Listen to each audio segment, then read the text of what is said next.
Hi hello welcome to my channel Vijju life style. ఈ వీడియోలో గోంగూర పచ్చి రొయ్యల రెసిపీని ఎలా చేసుకోవాలో ఈ వీడియోలో చూద్దాం. మీరు కానీ నా ఛానల్ని ఫస్ట్ టైం చూస్తున్నట్లయితే సబ్స్క్రైబ్ చేసుకోండి.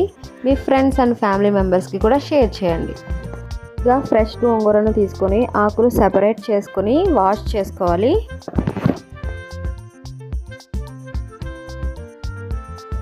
నెక్స్ట్ మనం పచ్చి రొయ్యలను తీసుకొని స్మెల్ పోయేంత వరకు వాష్ చేసుకొని అందులోకి కొంచెం కారం, పసుపు, ఉప్పును యాడ్ చేసుకొని కలుపుకొని స్టవ్ మీద ఒక 10 మినిట్స్ పాటు ఉడకనివ్వాలి.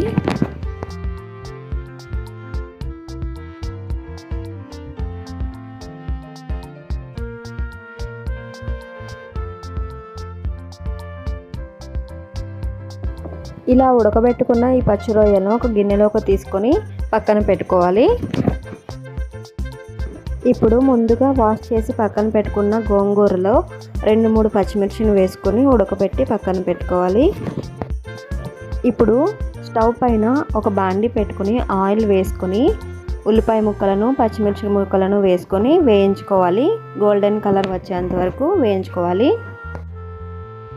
ఇప్పుడు ఇందులో కొంచెం పసుపు, అల్లం వెల్లుల్లి పేస్ట్ను వేసుకొని వేయించుకోవాలి.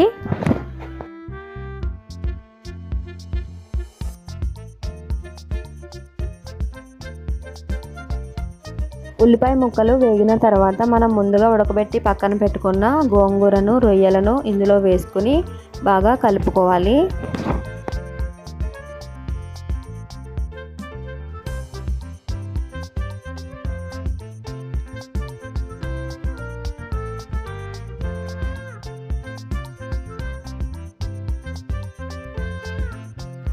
ఇప్పుడు ఇందులోకి 1 స్పూన్ కారం, టేస్ట్కి సరిపడా సాల్ట్ వేసుకొని కొంచెం వాటర్ వేసుకొని దగ్గరగా ఉడకనివ్వాలి.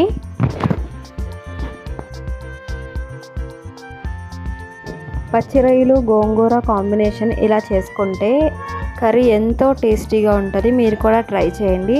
చూసారు కదా, చాలా సింపుల్గా టేస్టీగా ఈ విధంగా మీరు కూడా ట్రై చేయండి. ఎలా వచ్చిందో కామెంట్స్ కూడా చేయండి. ఈ వీడియో కానీ మీకు నచ్చినట్లయితే సబ్స్క్రైబ్ చేసుకోండి. మీ ఫ్రెండ్స్ అండ్ ఫ్యామిలీ మెంబర్స్కి కూడా షేర్ చేయండి. Thank you for watching.